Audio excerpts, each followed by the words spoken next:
السلام علیکم دوستو، کیسے ہیں آپ سب؟ امید ہے آپ سب لوگ خیریت سے ہوں گے۔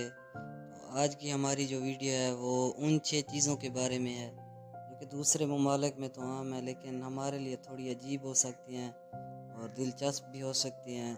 آج آپ کو اس ویڈیو میں انہی 6 چیزوں کے بارے میں بتانے جا رہے ہیں۔ ویڈیو کافی زیادہ انٹرسٹنگ ہے۔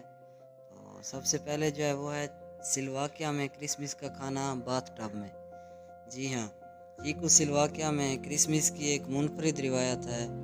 لوگ کارپ مچھلی کو جو رات کے کھانے کے لیے ہے کچھ دنوں کے لیے باتھ ٹب میں تیرنے دیتے ہیں۔ یہ مشق کارپ کو اس کے نظام کو صاف کرنے میں مدد دیتی ہے، لہذا اس وقت کے دوران لوگ اس وقت تک غسل نہیں کرتے جب تک کہ وہ مچھلی کے ساتھ اپنا باتھ ٹب شیئر نہ کر لیں۔ جیسے کہ آپ دیکھ سکتے ہیں، یہ باتھ ٹب میں اس مچھلی کو چھوڑ رہے ہیں ایک شخص، یہ کارپ مچھلی ہے۔ تو یہ ان کی روایت ہے۔ نمبر 2 پہ جو ہے وہ ہے پنیر کے بڑے پہیے کا پیچھا۔ جی ہاں، یہ آپ نے صحیح سنا۔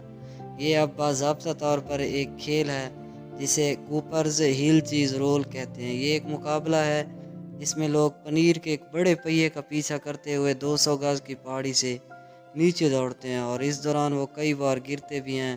یہ روایت کہاں سے آئی، اس بارے میں کئی نظریات ہیں، تاہم کچھ افراد کا کہنا ہے کہ یہ زرخیزی کی رسم ہو سکتی ہے۔ تو یہ دیکھیں، یہ ایک پنیر کا ٹکڑا ہے، اسے اوپر سے پھینکتے ہیں اور اس کے پیچھے یوں گرتے پڑتے نیچے گرتے ہیں یہ لوگ۔ تو یہ ان کی ایک قسم کی رسم ہے جسے وہ کرتے ہیں۔ نمبر 3، کپڑے خشک کرنے کے لیے بانس کا استعمال۔ سنگاپور میں کپڑے خشک کرنے کے لیے پائپ ساکٹ سسٹم نامی ایک منفرد طریقہ استعمال کیا جاتا ہے۔ اس نظام میں بانس کے کھمبوں پر صاف کپڑے لٹکائے جاتے ہیں جو پھر باورچی خانے کی کھڑکیوں کے باہر ساکٹ میں ڈالے جاتے ہیں، جیسے جھنڈے کے کھمبوں کی طرح۔ پائپ ساکٹ سسٹم عام طور پر پرانے پبلک ہاؤسنگ سوسائٹی میں پایا جاتا تھا جہاں آبادی کی اکثریت رہتی تھی۔ تو یہ دیکھیں، آپ ویڈیو میں بھی دیکھ سکتے ہیں کہ کیسے ان لوگوں نے کپڑے جو ہیں لٹکائے ہوئے ہیں اپنے بلڈنگ سے نیچے کی جانب۔ تو یہ ان کا ایک اپنا منفرد انداز ہے۔ نمبر 4، تنگ اور کھڑی سیڑھیاں۔ کچھ غیر ملکیوں کے لیے جیسے کہ نیدرلینڈز میں سیڑھیاں کسی بھی چیز سے زیادہ خطرناک دکھائی دے سکتی ہیں۔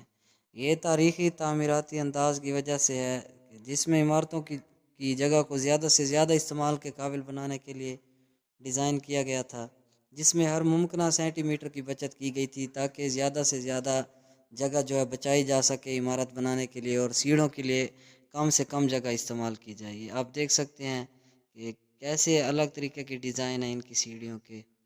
تو یہ بھی ان کا اپنا ایک طریقہ تھا جگہ بچانے کے لیے۔ اس کے بعد نمبر 5 پہ جو ہمارے پاس چیز آتی ہے وہ ہے پبلک ٹرانسپورٹ مفت۔ جی ہاں، آپ نے صحیح سنا۔ لگزمبرگ ایک ایسا ملک ہے، دنیا کا واحد ملک ہے جس نے ہر ایک کے لیے ملک بھر میں مفت پبلک ٹرانسپورٹ کی سب سے پہلے پیشکش کی ہے۔ آپ کو صرف اس وقت ٹکٹ کی ضرورت ہے جب آپ قومی ٹرینوں میں یا فرسٹ کلاس میں سفر کرتے ہیں، یا اگر آپ سرحد عبور کر کے جرمنی، فرانس یا بیلجیم جانے کا ارادہ کر رہے ہیں۔ اگر آپ اپنے ملک کے اندر رہ کر سفر کر رہے ہیں تو وہ آپ کے لیے بالکل فری ہے۔ تو یہ دیکھیں، ان کا یہ جو ٹرانسپورٹ سسٹم ہے یہ کتنا اعلیٰ ہے، اتنی خوبصورت بسیز ہیں، مزہ آ گیا دیکھ کے دوستو۔ اور نمبر 6 پہ جو چیز ہے وہ ہے اٹلی میں صبح 11 بجے کے بعد کافی کا نہ پینا۔ جی ہاں، اٹلی میں عام طور پر صبح کے وقت کیپچینو کا لطف اٹھایا جاتا ہے۔ اطالوی ناشتے عام طور پر چھوٹے اور میٹھے ہوتے ہیں، اور کیپچینو میں دودھ کی وافر مقدار اپنے طور پر ایک چھوٹے کھانے کے طور پر کام کرتی ہے، لیکن یہ کافی صبح سویرے ہی پی لی جاتی ہے کیونکہ یہ صبح کے وقت کھائے جانے والے کھانے یا ناشتے کی تکمیل کرتی ہے، لیکن اس کے بعد یہ لوگ اسے استعمال نہیں کرتے۔